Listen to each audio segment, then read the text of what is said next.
All right, we're back. We've got Manon Salaché, and she is from Game Rebellion, and Hi, she's going to everyone. be talking about understanding your game market, essential insights for success, and that is one thing every game developer wants is success. So right here, this is the stream you've been waiting for. Right here, take it away. Perfect. Thank you so much. Hi, everyone, and welcome into the talk about understanding your game market, essential insights for success. My name is Manon Salaché. I'm a game marketer at Game Rebellion, which is a Montreal-based solution specializing in market insights to streamline your game marketing and launch process.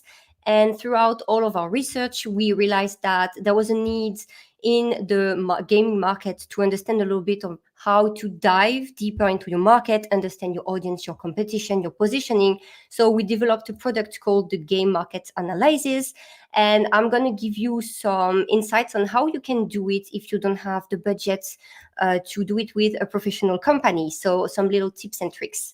Here are the 3 takeaways from the presentations. So I'm going to give you some essential elements to structure your market analysis. I'm also going to provide you some techniques for identifying and analyzing your markets. And finally, I'm also going to give you some tips and tricks to optimizing your marketing message for your audience. So here's the agenda of the presentation. We're going to start off with a little explanation of what is a market analysis, or commonly called market study.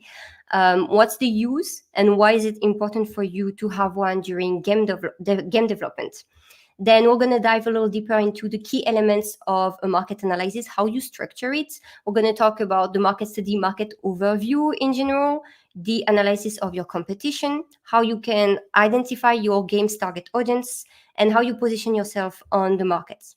And then finally, at the end, we're going to finish on how you use these insights from the market analysis to craft effective communication strategies to reach your audience.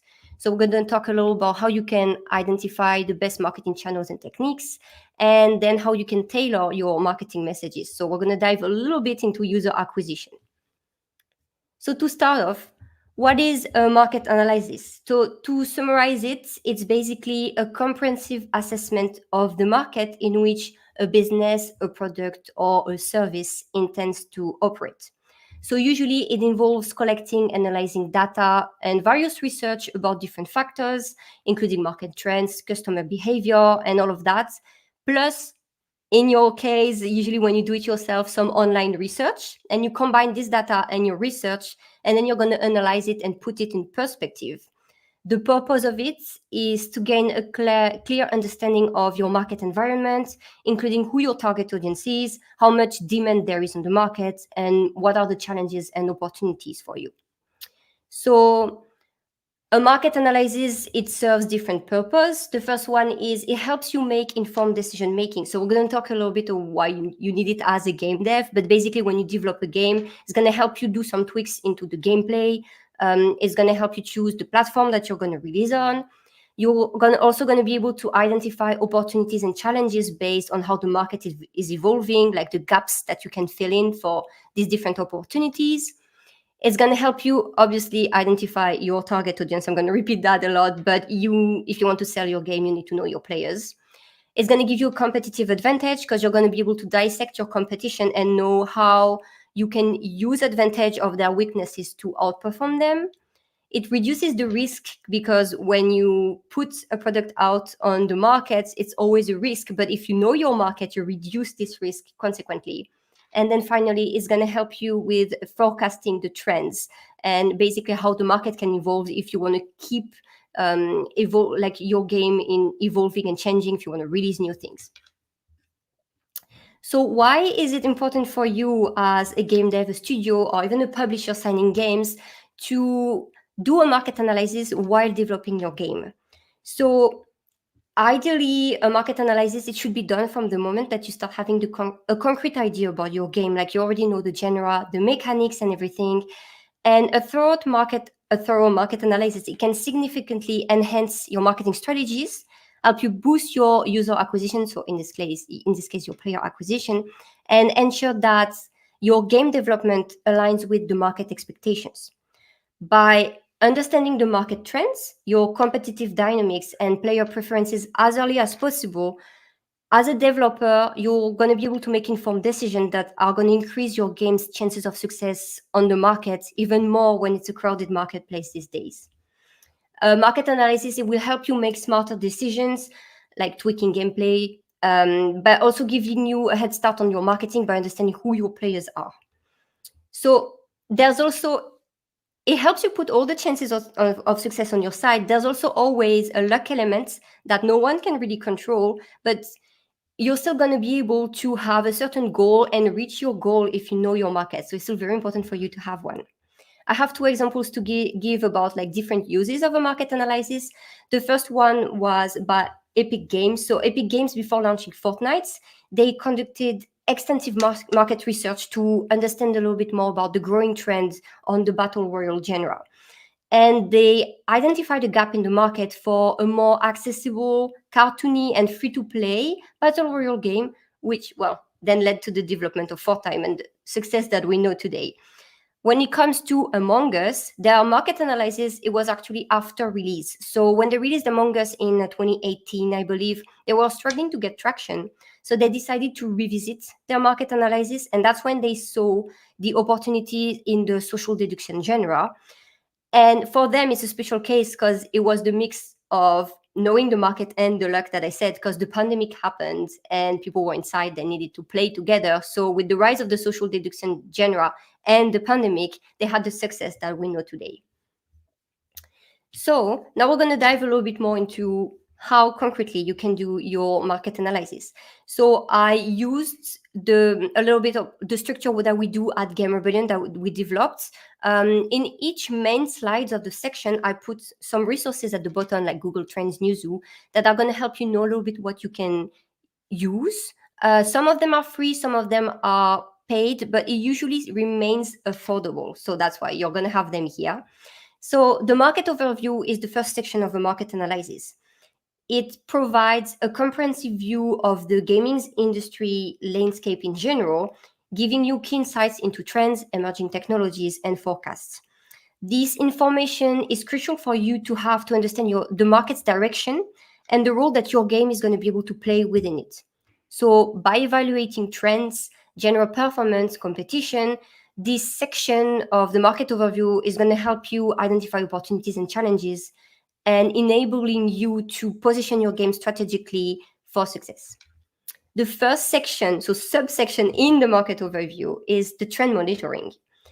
So usually tracking industry trends is used to get a feeling of the market tendencies and understand the shifts in player preferences, game mechanics, and platform popularities. So here I use, for example, an example from Google Trends. So I typed in the search AI video game because recently we've been hearing a lot about AI in general, and obviously it applied into video game. And the general public got a grasp into that and was very intrigued as to what type of video games could use AI. So we saw that there was a rise into the Google search for AI video games, but now we see that it's starting to slightly reduce. So by typing keywords that could be related to what you're developing for your games, you can already see how it translates in terms of interest for the public. So it's going to help you.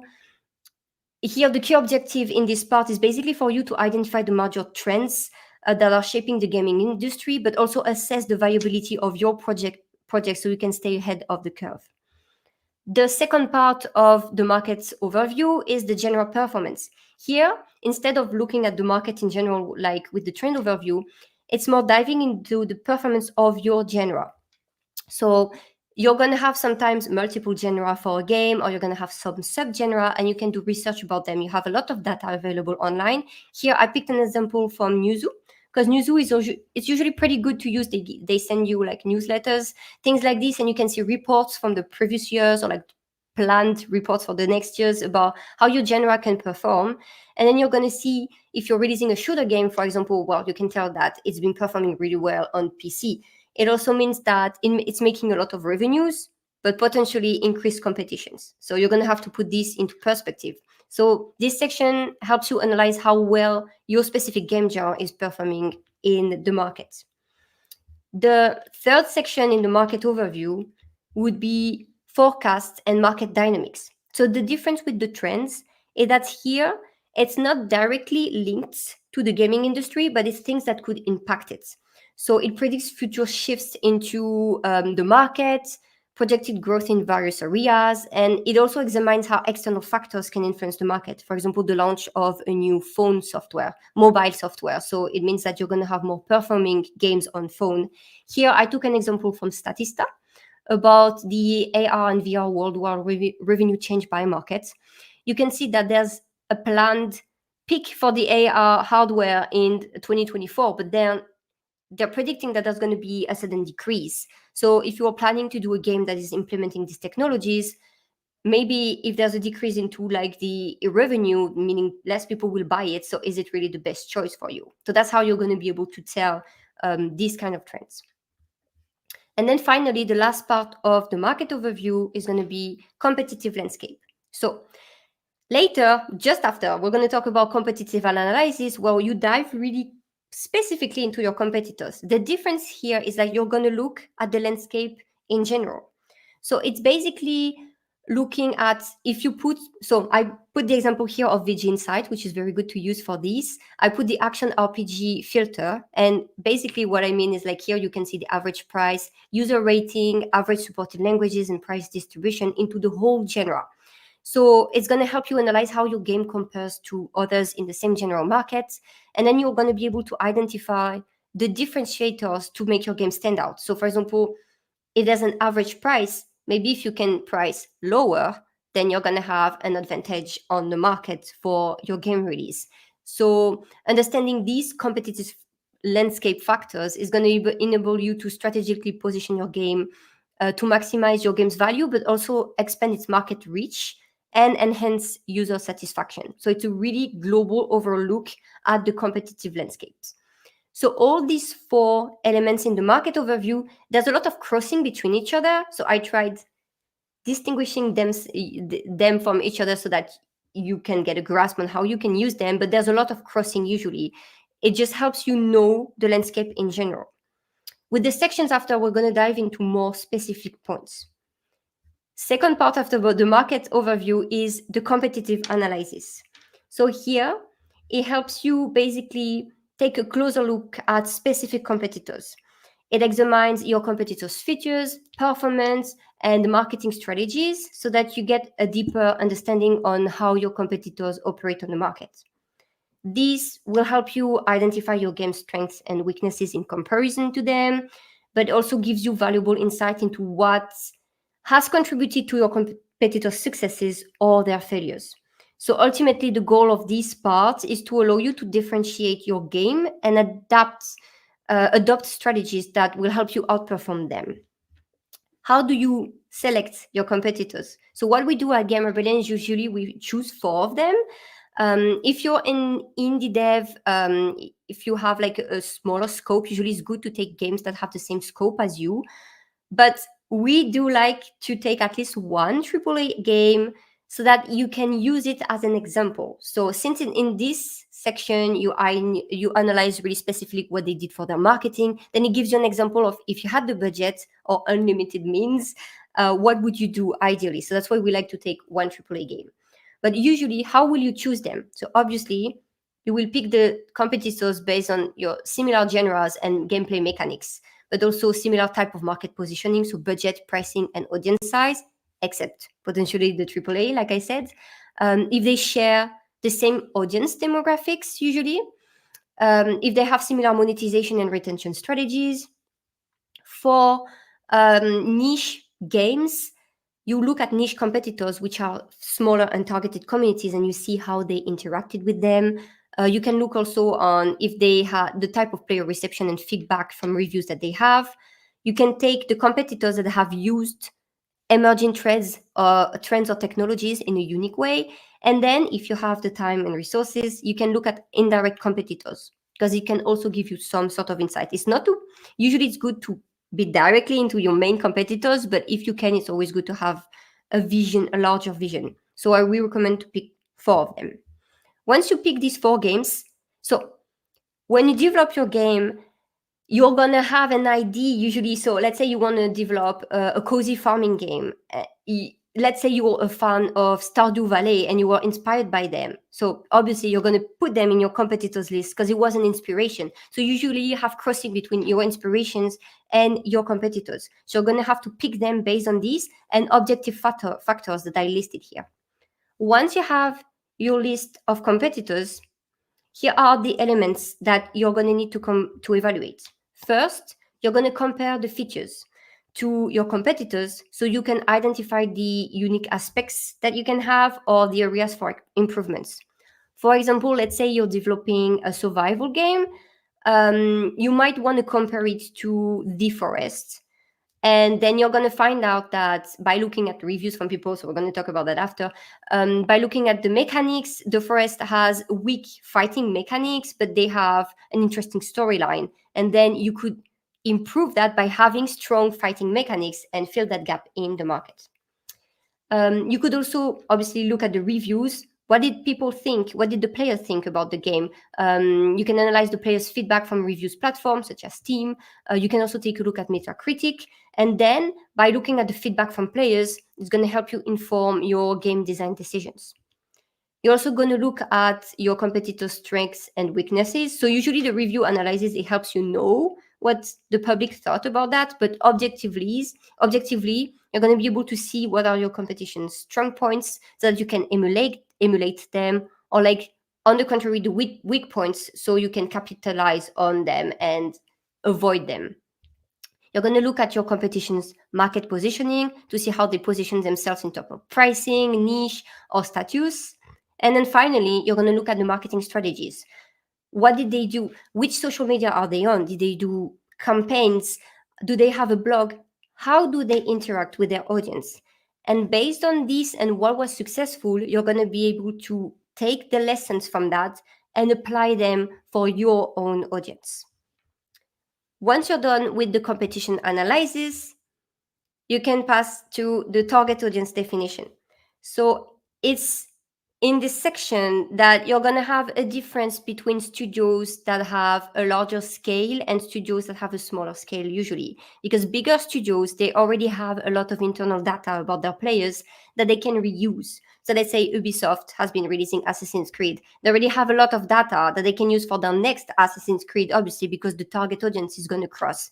So they already have this. But when you're a smaller studio, you don't necessarily have access to that data. So you're going to have to use external resources for this.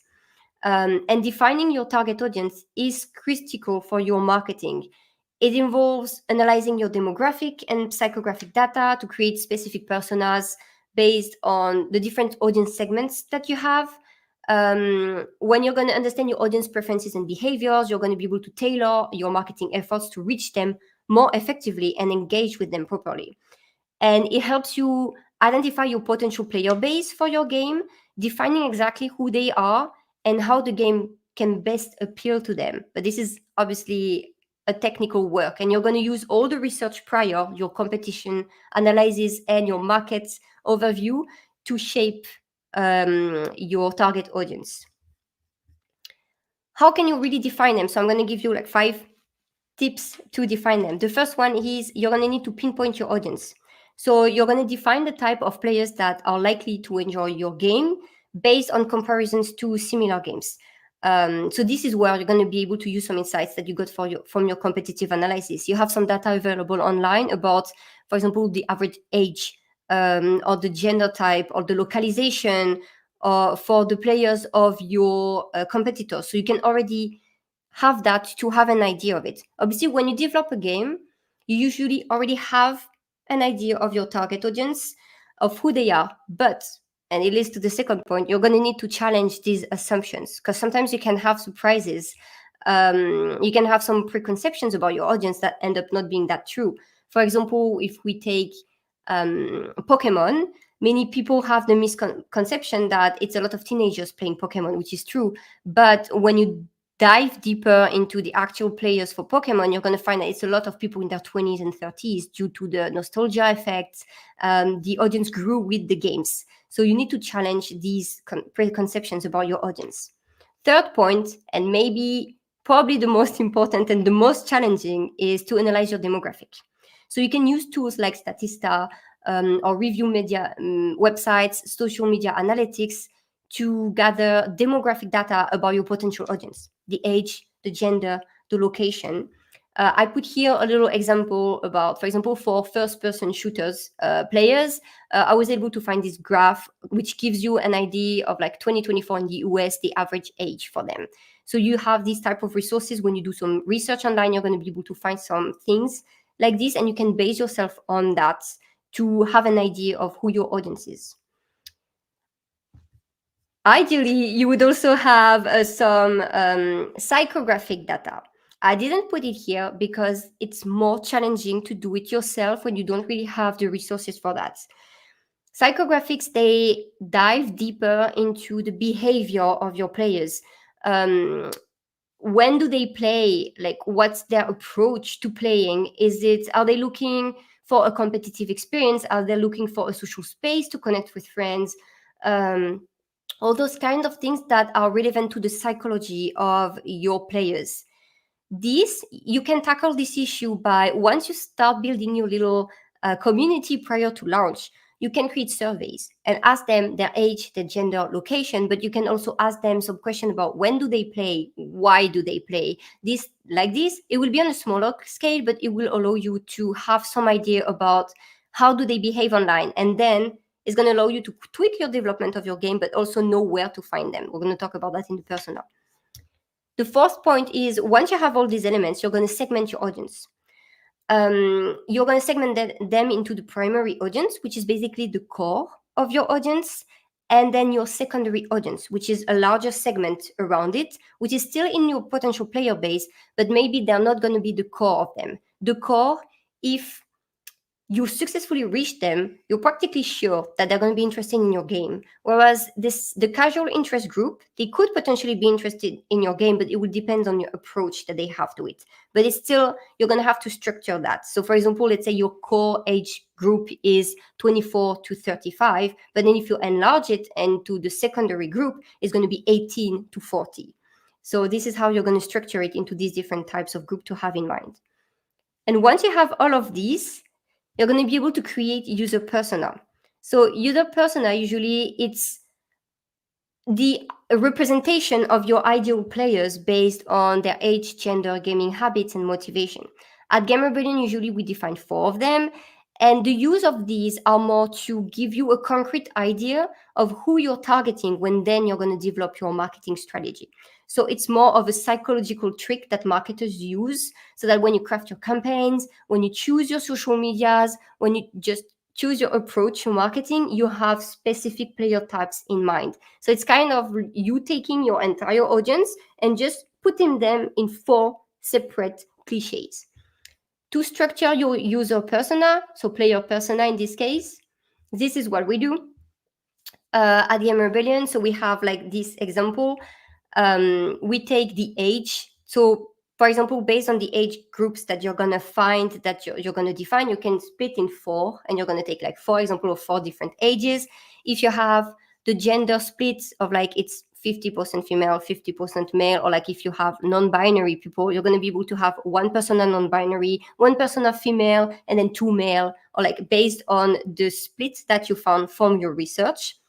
You're going to put the location also. So the location is obviously biased based on where you choose to publish your game. So let's say you only have the means to localize in English.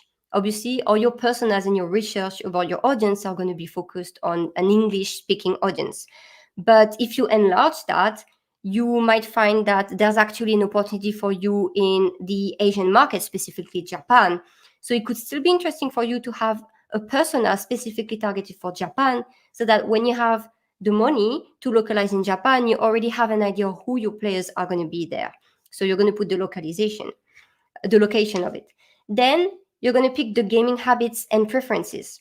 So this is where you're going to assess the frequency of play, the preferred game genres, typical play time and gamer type of your audience. For example, are they hardcore or casual? You're going to put the goals as well. Why are they playing? What's their goal when they play? Like, what drives them? Are they completionists? Do they love to just complete all the objectives and achieve 100% in the game? Do they just want to enjoy a cozy experience and a farming simulation, all of those things, so you can better cater to their preferences. You're going to look at their interests. Usually, the type of games that they enjoy, like do they enjoy sci-fi futuristic themes like Alex is here, or do they enjoy live simulations like The Sims? Online engagement is the section where you analyze how your players engage online, whether they are active on social media, whether they follow content creators, or like if they are more passive.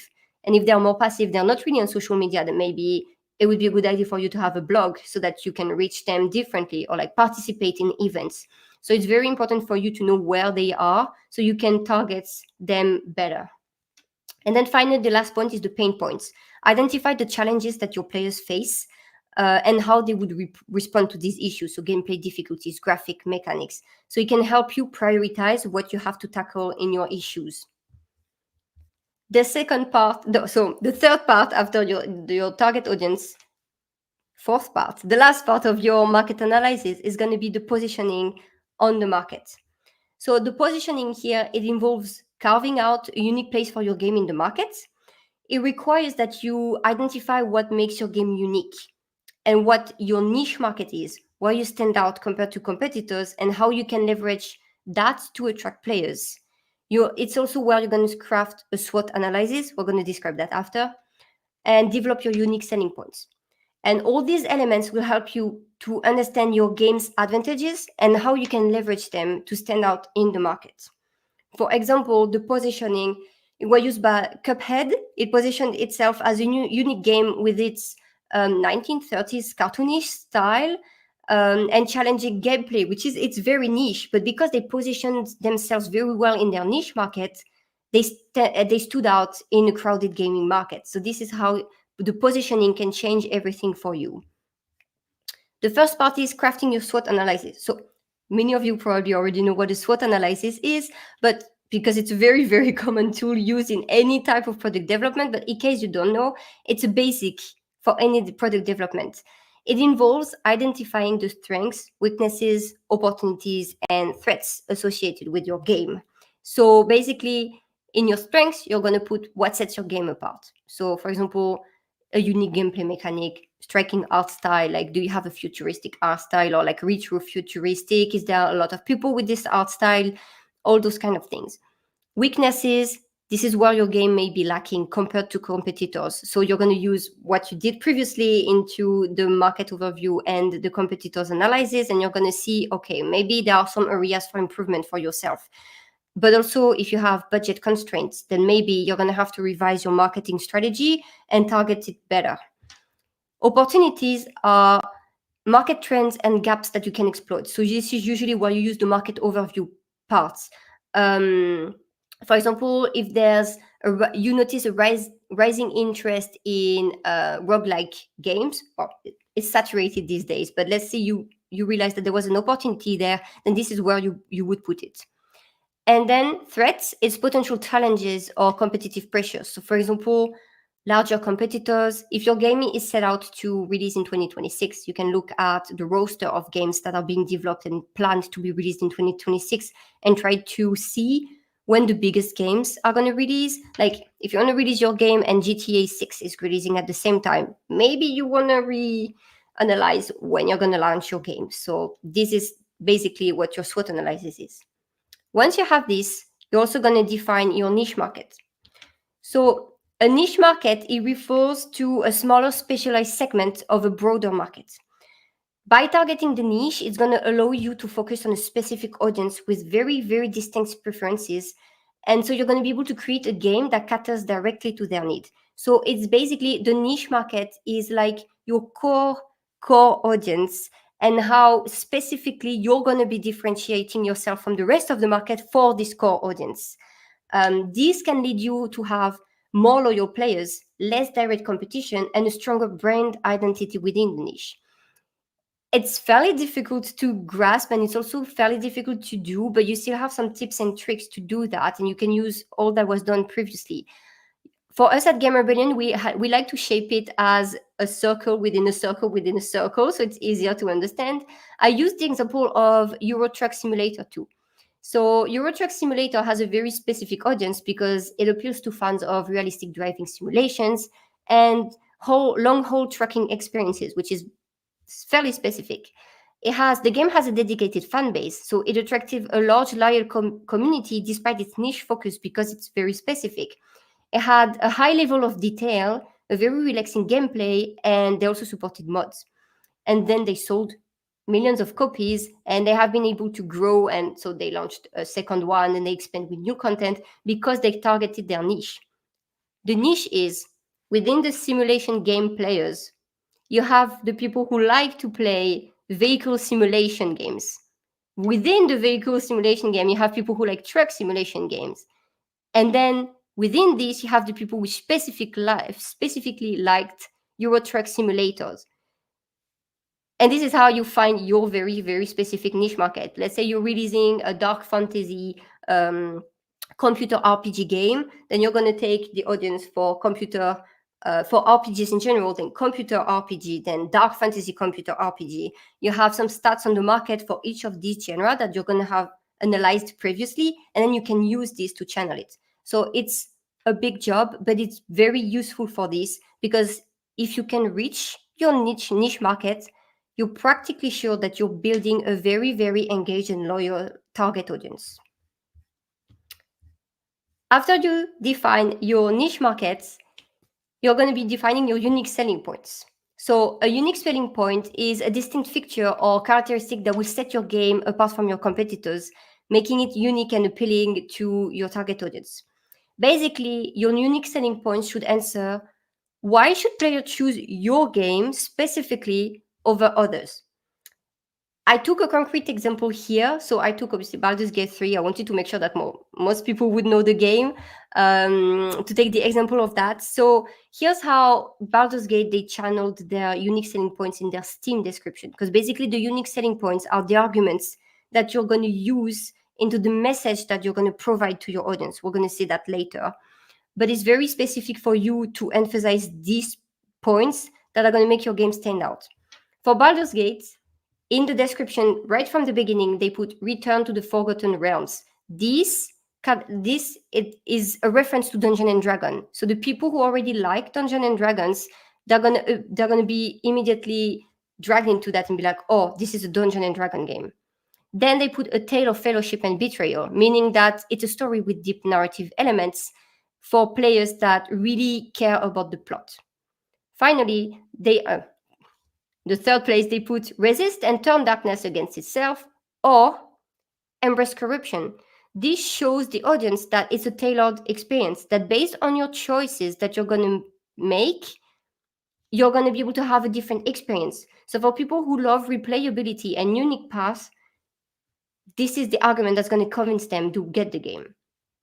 Then they also made a reference to their previous game, which is Divinity Original Sin 2, so that for the people who love the game, they're going to be like, okay, this is the same studio, the same developers, I'm attracted to this. And finally, the last selling point that they put is next generation RPG. So here they basically sent out a message to the fans of RPG being like, this is a true RPG, but even better because it's the next generation. So all these unique selling points are basically arguments that are going to convince the people to buy these games specifically. Then, after you're done with your whole market analysis, you're going to be able to start crafting your communication strategy. But you need to do that as early as possible as well, because you have to build a player base before launch. It's becoming more and more important as the competition increases on the market. Basically, building a player base before launch, it will help you set the foundation for your game's success in this very competitive market. It will help you gain early momentum and hype. So you're going to be able to generate early excitement and anticipation around your game. You're going to be able to have pre-orders, beta signups, or wishlist additions on platforms like Steam, which is going to help you gauge demand prior to launch. You're going to be able to gather player feedback and refinement. So if you start building this community and let's say you have a Discord channel, you're going to be able to send them survey and adjust the game prior to development. You're going to have a stronger community and word of mouth because people are already going to start talking about your game more and more. And With all of this, you're going to be able to mitigate launch risks because you're going to have already an established community that is going to be invested and excited around your game, so that you're going to have a higher degree of participation on the day your game officially launches. And the market analysis will help you identify the most effective channels so that you can reach your players and determine the messaging that will maximize your chances of conversion. So this is why you're going to be able to use all the insights from the market analysis to build your player base early on. And this is the first step to your user acquisition strategy. The first part of this is identifying the best marketing channels and technique, and how you're going to use your market analysis for this. Identifying the best marketing channels and techniques is the first part of the player acquisition funnel. It's at the top. It's called the awareness part. It's where you define where you're going to find your audience exactly based on all the research that you did prior in your market analysis with your target audience insights, competitive analysis, and positioning. So you're going to combine the insights on your target audience, your competition, and the current best marketing practices. For example, if a platform such as TikTok launched, well, you see that there's a lot of potential, even though there wasn't a lot of data when it started taking off, then you're going to be like, maybe it would be interesting for me to be there. So you're going to combine all of these here to ensure that your efforts are directed to the channels which are most likely to engage your potential players. So you're going to be able to pick between different channels such as social media, and within the social media, which social media? Are you going to find your players on Reddit? Are you going to find them on TikTok? Are you going to find them on X? Are you going to find them on Facebook, even though it's more niche? All those kind of things. Do you need to have a newsletter? So are you going to find them through email connections? Do you need to do campaigns? For example, paid campaigns, influencer campaigns. If in your persona you have some that follow influencers a lot, could be worth it for you to invest into influencers. Do you need to have a website? So to have a search engine optimization strategy, so create content regularly on your website, all of those things. So you're basically going to research the typical audience for each of these platforms, and then ensure that it matches the target demographic that you found out prior, especially their online behavior. You're also going to consider your budget, your time, and your team capacity when you choose your marketing channels, because ideally you would be present on all of them, but not everyone has a full team that can write content, that can do community management, that can manage campaigns, all of this. So if you're a reduced team, you're going to have to prioritize based on where your audience is the most and which channel would be the most effective for you. You're going to choose also the channels that are going to be able to showcase the best your game strengths. So for example, if your game is very visual, a video platform is going to be better for you. Maybe you're going to be able to do some content on YouTube. If you have a more niche title, maybe you can go directly on community forums. Maybe you can join subreddits and be very active on them. So it also depends on the type of game that you're going to have. If you have a Souls-like game, maybe your community is less likely to be on TikTok, but is more likely to be on this Reddit channel where hardcore players are very, very active. And then finally, you're going to define specific measurable marketing goals for you. Are you looking to increase your brand awareness for your studio and then your game? Are you looking to get more downloads? Are you looking to get more engagement? And then based on all those criteria, plus the result of your market analysis, you're going to be able to pick your channels and which one you should choose in priority, and then rank them like this. So this is the first part of how you identify the best channels for you. Once you have identified these channels, you will have to tailor your marketing message. This part is very, very important. It's the second part of the user acquisition funnel. Once you have the brand awareness, so you know where to find your players, you're going to need to know what to tell your players so that then they will purchase your game. So this is the consideration phase. First, you're going to need to test and iterate your messaging. So you're going to be able to do some A/B tests, write different types of content and see which ones they engage with the most. gather feedback and metrics so that you can refine your future campaigns if, let's say, you chose to do campaigns. And then continuously adapt the messaging as your game evolves. If you start building your player base prior to launch, then you have, let's say, an open beta, then you start having different updates, you launch your game, and then you have DLCs, all of these. You're going to have to iterate your messaging based on the stage that you are in. Then you're going to personalize the messages based on the personas that you have. So you're going to take these 4 personas that you crafted, and you're going to see, okay, what arguments would they want me to give them to be convinced to buy my game? Each persona might be attracted to different aspects of your game. One of them might be attracted to the multiplayer aspect of your game, but then another one might be attracted to the narrative part of it, or another one to the fact that you can customize things. So you're going to have to test out all these different types of messages, because your players are going to be attracted to different things. To implement this in a more effective way, you're going to be able to use your unique selling points that you defined earlier for the different profiles. So you're going to be able to tailor them based on your audience and what they want, and focus on the specific features. So you're going to be able to combine the USP with the personas and be able to know exactly the type of argument that you should give them.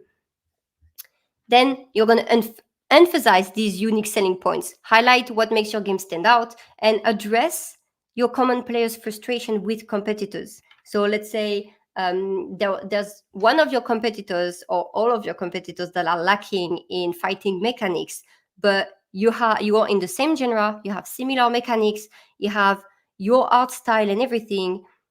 The difference is going to be, okay, we have good fighting mechanics. We are like this, but we have the good fighting mechanics. And then if you provide this to this audience that has been frustrated with the other games, then they're more likely to be interested in your game, because you're going to address this issue that they had. Finally, a last point that is very important and very often underestimated is choosing the tone of communication.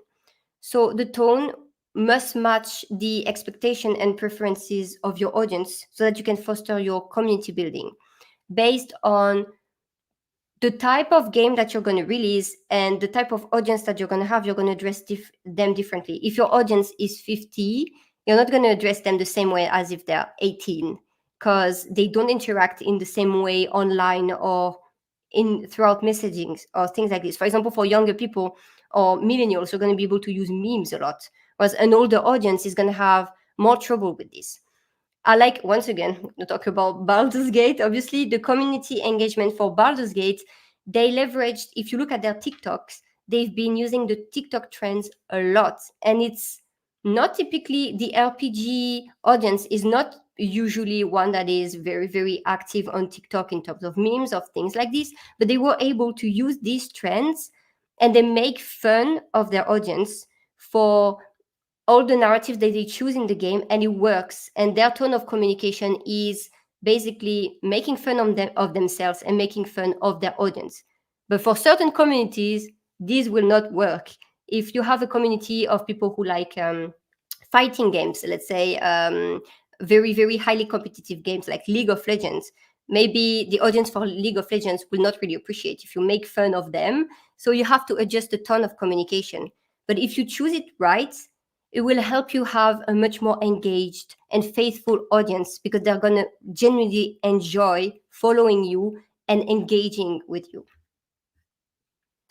Then finally, if you're able, I'm not going to dive into the conversion because these are the call to action, but it's to show you how the market analysis is going to help you through your player acquisition funnel with the awareness consideration. And if you implement these properly, you choose the right channel, you tailor your messages, all based on your market analysis, then you're going to be able technically to reach your conversion goal and maybe even outperform them. I put here a little list of resources that I put in. So I didn't dive, I was very limited by the time. So obviously I didn't dive in depth with the resources, but these are the resources that you can use for everything that I talked about in the market analysis.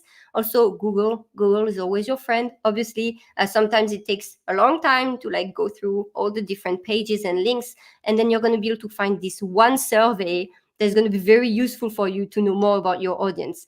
So it takes a lot of time, but if you don't have the financial resources to do it with a professional company like we do, it's always, you need to do it anyways. So it's always better than anything. Finally, so if you have any, we're gonna go to the question and answer section in a minute, but if you have any questions, or if you want more information about what we do in terms of the market analysis, or if you didn't understand something I said because I talk very fast and I have a French accent, do not hesitate to reach out to me and I'll gladly reply to you. So that's it for me. This has been great. Thank you so much. Thank That was you. awesome. Look at you, did some good time there. Yeah, I tried my best. You did good. It was great. Okay, first question here from Thunderous Games on YouTube. This is great information for doing analysis during development, but how would you approach the same content during the pitch creation process? So we've had a lot of people actually that also came to us for market analysis because they wanted to pitch for publishers. So usually you have 3 goals with the market analysis. The first one is if you want to apply for funding. Second one is if you just want to know your market for your user acquisition strategy, like I just explained. And the third one is if you want to pitch to a publisher. You can literally use that to pitch for a publisher, because for a publisher, you're going to emphasize obviously everything about your game, your team, the mechanics, but it's going to be very important for you to show that you already know your market. So they're going to be interested. They're going to be like, okay, there's an opportunity for me to sign this game because they know their market. So you're going to talk about the gap that you're feeling in the market, the differentiation with your competitors, very important, and then have some sort of ideas for your target audience. If I had to really just focus on 2 things, I would really focus on the competition and the target audience, because these are the things that they're going to look for. But you can literally use the same insights and then put them as separate parts in your pitch for publishers. Have a slide about competitors analysis, a slide about target audience and personas. I don't know if it answers the question, but No, that's really good. That's really good because the publisher needs to know that you do your homework. yeah. They need to know that. Okay, so we still have some time, so ask some questions. Thunderous Game said, thank you. This is quite helpful. So you still got some time if you want to ask questions. I've got some queued up, and I've also got some that I've written while she was talking. So here we go.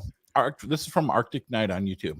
Really helpful. How would you approach comparing market analysis if the game closely similar to yours is a 2D game, pixel art game, while yours is a 3D game? It's the same but different. Yeah, so the difference here would be mostly in terms of art style and maybe certain mechanics, but you still have similarities. Let's say if you take, for example, Mario. Mario was a 2D game for the longest time, and then they launched the 3D version of it. The audience didn't change that much. It was mostly more a technological improvement. So I would say that it really depends more on the actual mechanics and the game style, really technically. It's more into the aesthetics, but it doesn't change much in terms of the target audience. If it's a pixel art, obviously there's a market specifically for pixel art game as well. So you can do the 2D, 3D comparison, but you can still pick a 3D, for example, 3D platformer as a competitor, because the mechanics are going to be similar. It's just the aesthetic which changes. So I would just approach it from an aesthetic point of view. And then if it impacts the game mechanics because it's 2D or 3D, I would precise this. But yeah. Okay, good answer. Okay, another one from Arctic Knight. Also, any suggestions on how to find demographic info or the likes to create player persona for indies like me on a limited budget? Any website suggestions or indicators to look for? Yes, so I put a list of resources at the end of the presentation. I'm going to go back into it here. So you're going to be usually, you have different things. You have Newzoo, gives you usually pretty good insights into the market. Like they have good free reports that you can sign up for the good newsletter, and usually they send big reports with different information, which is free and still pretty good. You're going to be able to use Statista as well. Like I showed an example earlier for the FPS players in 2024. So you have all these resources that you can use.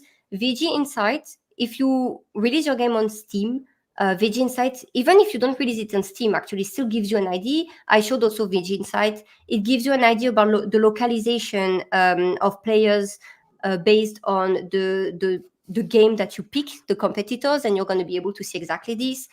And then I would also recommend to look on social media a little bit, because sometimes people, you can see on the way they interact kind of like the type of people that they are. So it's a lot of research, but I put here some resources here. Yeah, that's great. That's great. I put them big on the screen, so you had your time to screenshot it or take a picture. Okay, this is from Cybershell Rev on YouTube. Is neuroscience a good topic to bring up in a pitch? Well, if it's relevant to your game, it could be, because then it would show, if let's say, I don't know exactly how it would apply in your game, but you have some people that are developing games based on like the brain response to your. I don't know why I'm thinking about this streamer, this girl that connected her game Elden Ring to her brain, and then it was working like this. If you're planning to develop a game that is going to use neuroscience in mechanics, then definitely you need to justify why you would do that. If it's just in terms of the way your audience is, you need to be careful in terms of like, will your publisher understand where you're going with this? If it touches too specifically into medicine or like science and they don't really understand where it's coming from, you might want to be a little careful with this. It has to be justified if it's really important into your game mechanics or like your game pitch. You're going to have to be careful in how you approach that. But if it's relevant, you can bring it up. It will show that you made your research and you backed yourself up on research. So Excellent. Here I've got a question written aside for you. If you have any questions, go ahead and put them in the chat and we'll bring them up. Otherwise, we'll just go through what I've got written down. What are the most crucial elements to focus on when you're structuring a market analysis for a game still in development? Yeah.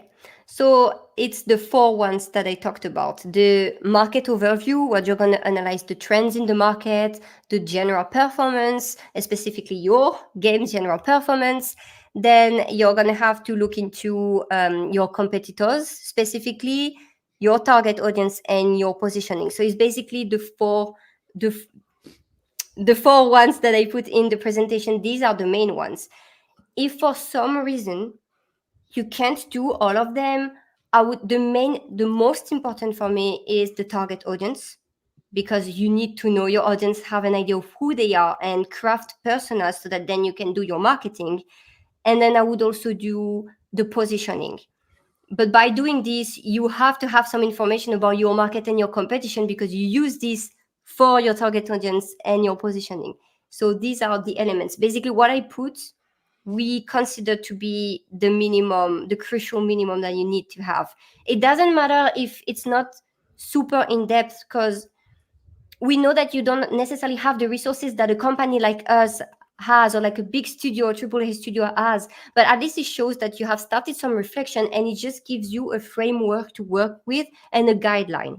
So Cybershell's Rev was, yeah, I considered it might come across as arrogant. Thank you. Not arrogant. It's more like, if if you explain it well, they can understand. Like, if you understand why you chose neuroscience, it just depends on how you explain it. But also, don't forget that the publisher, there's a lot of politics also that you're gonna have to play. So they need to fill in power in the interaction that they're gonna have with you. So you need to really break down the neuroscience aspect. I'm sure we would do well. Right. Okay. How do you balance the insights from competitive? Oh, wait, that's not what I wanted to ask. Sorry, I got dogs barking. They want to ask questions. Yeah. How could? Yeah, the dogs they're very curious about analyzing games. Oh, this is the one I wanted. What methods have you found most effective for positioning a game within a highly saturated market? That's a good one. Oh, that's a very tough question, though, in terms of methods. So I would say that for us, the game changer that we implemented was defining the niche market. So it was the slide that I put about Euro Truck Simulator. I don't know if this answers the question, because it's a very tough and broad question, but I would say that the game changer was definitely defining the niche market and understanding that you're starting from a wide one into the specifics of your game, into the very, very niche markets. That is the core of it. So that was for us the game changer. And then once you focus on into your niche markets, then you have a very specific positioning that differentiates you on the market from your competition, but also caters to a very specific audience. Right.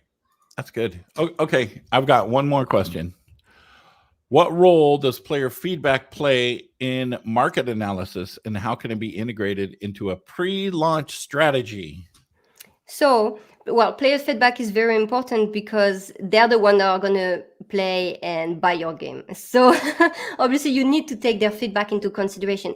There's always some feedback that you're going to have to be careful with because people tend to complain a lot, and there are things that you're not going to be able to implement because by implementing certain feedback, you're going to make other players not happy. So you're going to have to balance this. But it's very important for you to start having a player base during development so that you can make them play test your game or ask their opinion, and then you implement the feedback like this. You can also look online at the critics. You're going to see on Reddit, let's say you post the ID for your game on Reddit, you're going to see what people on Reddit are very, very harsh, but it also gives you some ideas about, okay, they might prefer a game that is played in 20-minute sessions. You are planning to do a game that you have to play 2 hours at a time in order to do something, but maybe you realize that people are like, I don't want to play 2 hours in the evening. I want to play like 30 minutes. So then you're going to tweak your game design based on this. I don't know. I'm not sure if it answers, but No, that's really, really, really good. Okay. Well, we have time for one more. So I already know the answer to part of this. So, what's your favorite game right now, and why is it your favorite game? What about that game strikes you as the reason why you like it? So you might have seen it in the presentation. I talked about it a lot, but at the moment it's Baldur's Gate 3.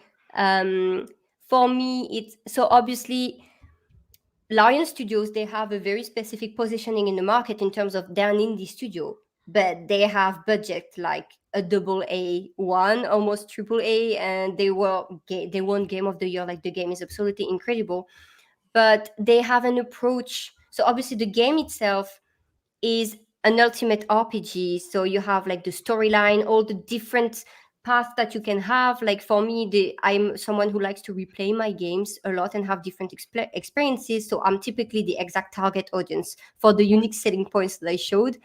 But also the relationship that the devs have with their audience. So they have implemented a lot of patches to change the interaction based on what the people wanted. So, I want to romance this character. I want this specific type of romance. And they did implement this. But also, like I mentioned, they're making fun of their publics. So I'm both a fan of the game itself, because for me, it's a masterpiece, the music, everything, but also because the studio itself knows how to communicate with the players and knows when they're going to release a game, which is not going to be Dungeon and Dragon, because I believe they didn't renew their license with the IP. But when they're going to release a game, I'm going to be there because now I love the studio and I love the people behind it and the communication that they have done. So as a marketer, I'm a big fan of what they did. So it's not only the game, it's the studio as well. Right. Okay. So basically, the takeaway is you like a game where you can romance who you want, and that the community makes fun of. I like a game where itself. I can have a unique experience, and I do like romancing characters. I do. That's a unique way to say it. It's a unique experience. Okay, thank you so much, Manon. Thank you. And everybody, if you've got more questions, come into our Discord, discord.gg/indiegamebusiness. Go over to the Ask Me Anything channel, and if you've got more questions, post them in there, and she'll get to them. She'll get to them when she can. That's all I can say. So Thank you so much for your talk. Thank you so much. Bye. We got one more show, one more video.